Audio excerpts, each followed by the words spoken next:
I thought since we were meeting anyways, I would have a surprise for you. So, Okay. I asked you what the coolest thing was in my office, right? Yeah. So I have them here. And I thought I would just show them to you before we start our regular meeting. Okay. And talk about them, and then you can put our beautiful introduction and the way you do all that kind of stuff. Cool. Okay. But I thought it would be kind of fun and not very long. But that way you could ask me whatever questions you want to as well. Yeah. Yeah. Oh, that's cool. The first thing I want to show you is this one. Oh my gosh. And so the reason I don't have my curtain up, by the way, is because usually I put this nice curtain in the back. Yeah. Is because I figured if we're doing some realistic kind of things hanging around my office, that it would be kind of cool. So that's a brief spin around. This is, I wish you could feel how heavy this is. It looks heavy. Yeah, this is a walrus skull. Yeah, and in my office I have these cool things because when we do outreach, I bring these with me. Yeah. You see them? Oh, that's so cool. You can totally tell just from the shape. Because you're familiar, but if you look, right, the big tusks in the front. Mm-hmm. And I don't want to spend a ton of time, but I have another one here to show you too. This is actually a juvenile, not a neonate, but wow, so they get heavier. teenager type maturity level, right? Because teenagers are, that level of maturity goes faster in walruses. But do you know about how long they live to be? I don't actually. I would have to look. I know a lot more about the behaviors than I do about basic life history. It's a really good question. Maybe you can follow up with a video after the question's answered. But there's a couple of things. So the first thing is I have a permit for this. I want you to know that. We have to have a permit from, and it's the United States Fish and Wildlife that actually has oversight for walruses. And that's partly because, sometimes they're on land, sometimes they're on sea. And it tends to be NMFS, National Marine Fisheries Service, that does marine life. But if the animals are on land and sea, some of them were designated to Fish and Wildlife. And I got this one in Alaska. It was washed up on a beach in a place that I was doing some work on the Arctic Circle. And I collected it. It did not have the tusks in. So this is, where the nose would be, right? And these are where the two long tusks would hang down. And the tusks were not in it. And it looks to me like the tusks were harvested. So that's a whole nother thing to talk about, when that's okay and when it's not okay. But in both of these, the tusks were not there. So some pretty cool stuff about them. First of all, I'm holding this up, but every once in a while I put my arm down because my elbow is on my desk. It's super heavy, super, super heavy. And they need that for some of the behaviors that they do. But it's kind of cool when you watch them in the water because they blow like a whale. So the whales' blowholes are on top of their head, but those are actually the nares first, the part of the nose that over time, through selection, right, through evolution, they came back because that makes sense when they surface. These animals surface and they actually blow through their nostrils, and you can see those blows. And because the air is cold where they live, they're like misty, foggy, really little geysers, Right. And on this particular job, I was standing on the side of a mountain, like way up on the side of a mountain, and I had this great overlook. And the idea was to be looking for walrus in that area. So these are would be, and the spinal cord would come out the back there. You can see that makes sense, right? Yeah. And the whole thing is so here's where some of their teeth would have been located. This is just the upper jaw, right? So they have these big circular, like molar kind of shaped teeth. And I kept looking for them because we knew they migrated through, and the area I was standing in, it was only supposed to be occasionally a few individuals a year would haul out, or a small aggregation of, I don't know, a few dozen. And one day they suddenly appeared in the water, and there were thousands and thousands of them. And they looked like little dots, but I had a cool spotting scope. And so when I looked, I could see the blows. That's so cool. When I looked really closely, they look like Russian stacking dolls. Those wooden things that bigger one, then the smaller and smaller and smaller, because they kind of sit up in the water like this in small groups. They just have like these small feet, and they rest in the water sitting up like. And so the feeding ecology and everything is something good for another day. But I know you wanted to see this one, and the heavy skull and all that. Maybe you can do a video about, do a little bit of homework, because we don't want to research when you're not really doing research, right? That's one of our things. And figure out things like, why is this so heavy? Yeah, for sure. Incredibly heavy. And I've got a story about a mother calf behavior I'll tell you about in a second. Let me pull the other one off. These are not completely clean. So it is cool to have them, and I think any U.S. citizen can have them if you find them and then you apply for a fish and wildlife permit. You don't have to be, somebody that does what we do to have these. Okay. I tend to keep these in plastic containers because we bring them places, but it also protects them. This one's not finished being cleaned yet, but oh my gosh, I'll tell you the difference. Oh my gosh. So I'll try to hold both up, but they're super heavy. Wow. And this one's a little bit more intact. Yeah. Oh my gosh. The ivory teeth, honestly, teeth make me throw up. So really appreciate that I'm doing this. My daughter will see this and really laugh. Some of these come out. In fact, there's probably a couple sitting in there. But there's ivory teeth in there. Wow. The shape of them is really cool. Yeah. They don't have a lot. But see, you can see much better on this one where these come out. Now, when you and the other RAs and interns come and visit, I have an infant one that somebody was trying to do a good deed, and they boiled it for me to try to clean all the dirt and everything off it, and it fell to pieces. He boiled it. So we need to put it back together. Mm-hmm. So that's a cool project. That would be super cool. Oh my God, this one's a little bit here, right? But the difference between these two, a little bit. Getting your arm workout in today. This is why I work out, right?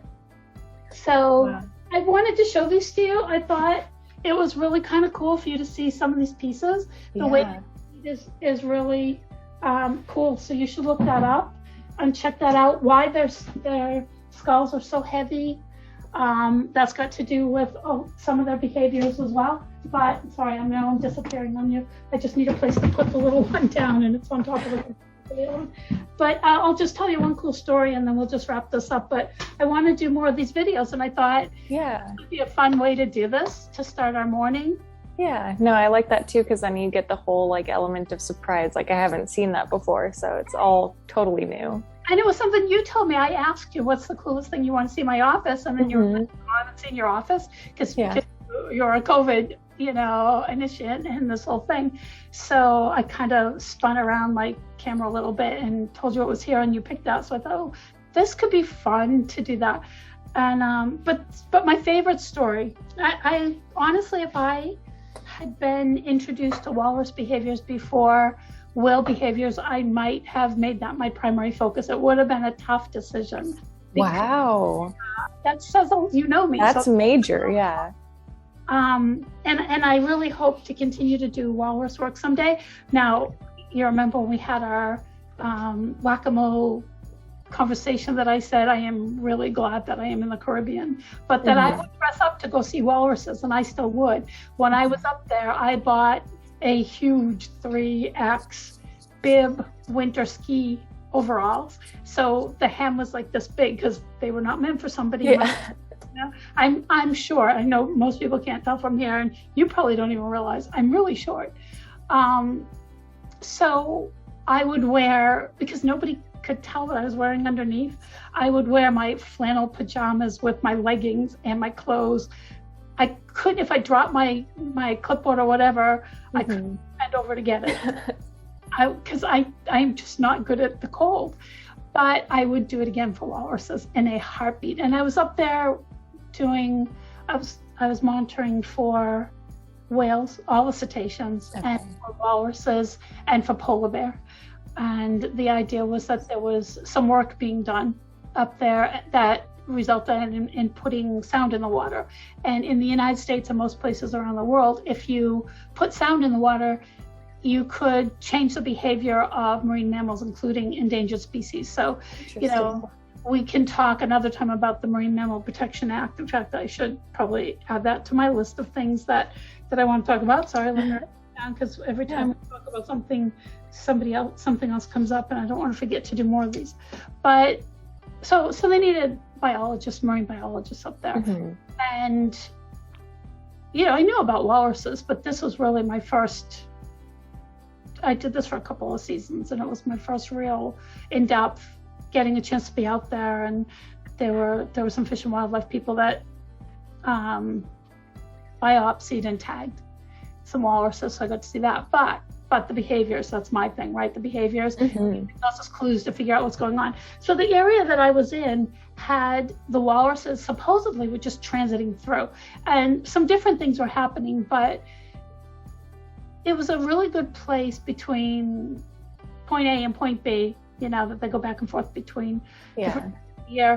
That if a mom and her pup got tired, they could haul out for hours, days, whatever they needed. And so it was kind of cool, because every once in a while, just a mom and a pup would be there. Now I could tell on the other side of this little point that I was at, they would go and have a big aggregation, and I actually got somebody that could go around in a boat and check that out.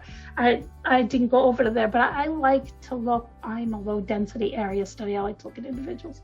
So a mom and a pup came by, one of the mom and pups. And when I say pup, they can be 2 or 3 years old and still be with mom. And you can tell because they have shorter tusks. Mom's tusks are really long. You can look up how long they are as part of your thing if you want to. Yeah. How long they keep their pups. But this one had, they almost look like little fangs, little spikes. They were so bigger than for their body size. Yeah. It was. And they're fat. I mean, they're all fat, right? Because that's how they stay warm. So I drove this whole area that I went to look for, and it was a couple miles, so 4 or 5 kilometers, and I went to look to see if there were any hauled out, or if there were any in the water, to make sure that whatever activity the people that were working were doing, we could kind of keep an eye on both those things. And what does hold out mean when you say that? So when they're hauled out, they actually, because they're so fat, I think of that, they actually pull themselves up onto the land. Okay. They'll use those tusks. Gotcha.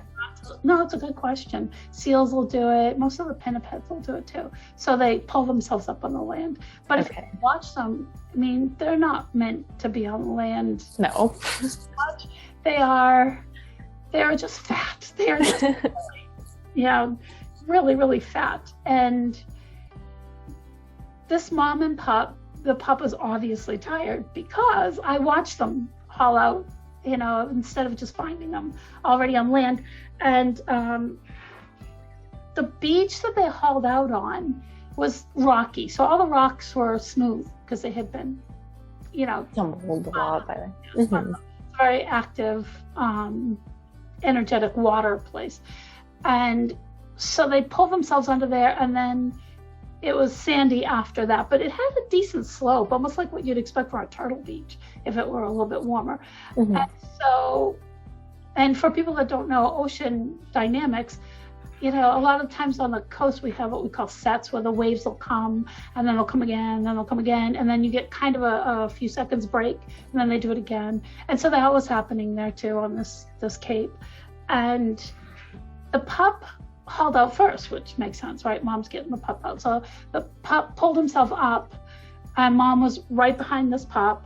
And the pup was probably about, not as big as the mom, but pretty good size. Yeah. Not a little animal. It wasn't that much small. It's kind of like when my boys were teenagers, right before they went above me. Shot up. Yeah. This pup was pretty close to mom's size. And so the pup hauled out. I watched him, and the beach kind of had a slope. As soon as that pup got out of the water, it just flopped. Oh. And all I could think of is those kids. My daughter did this to me. You go into a store and they're really tired and they're kind of cranky and they just don't want to do it anymore, and they just become like dish rags. They just throw themselves on the floor, and they're not going to Yes. move. And you think all their bones have suddenly disintegrated when you try to pick them up. They just, well, that's what this walrus did. it held itself up, and as soon as it was out of the water and it could rest, it just flopped and it wouldn't move. And Mom's behind him with her chest, trying to push him up the beach. Oh no. My truck laughing because I'm a mom of 4. I'm in my laughing hysterically because all I could think of is, oh, Mom, I so can relate to what you're talking about. I feel your pain with your kid that just isn't in the mood and is too tired and cranky to listen to you. That's hilarious. Oh yeah, and so every time the sets of waves, oh my God, she would get goosed. She'd get cold water on her bottom. And you would see the waves kind of like have that short rest. And she wouldn't do anything, but as soon as they started again, she'd get that fresh cold blast, and you would think, well, that it wouldn't bother her. But she'd go like this, like you could, and it just kind of like, she didn't like it. She was just like, oh. Yeah.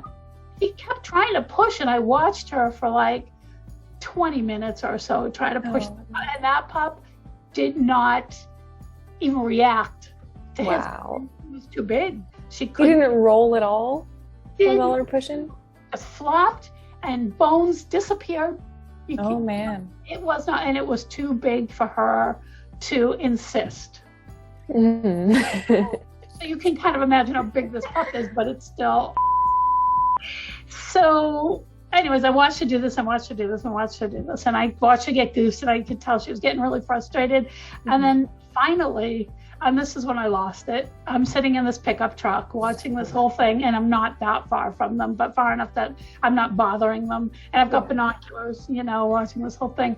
And she picks up her head like this, and she takes her 2 long tusks, and she goes into his bottom and stabs him with her tusks. Oh my God. Like this. And he scooted up the beach, up the little hill, until just far enough till she got out of the water, and he flopped again, and that was it. And they stayed there for 3 days.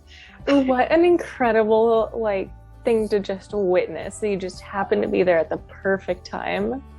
It was really, really funny, but it was so relatable. It was just so relatable.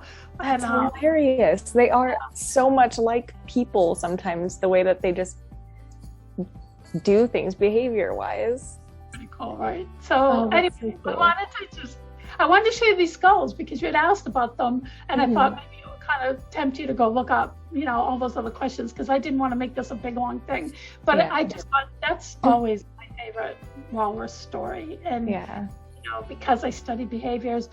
I always take that as a clue, so what else is going on in their environment. But that one was just so absolutely relatable that that's when I said, okay, between watching them like these bobbing things in little groups, I hang out with you guys like a high school cafeteria. We hang out together.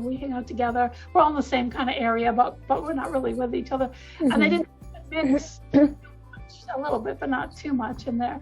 So from that, watching them blow and everything, that was really cool. And and how they feed, that would all make sense. But watching the mom and calf made my day. Yeah, that's so special. That is awesome. What a cool experience. Thank you for sharing that. Oh, okay.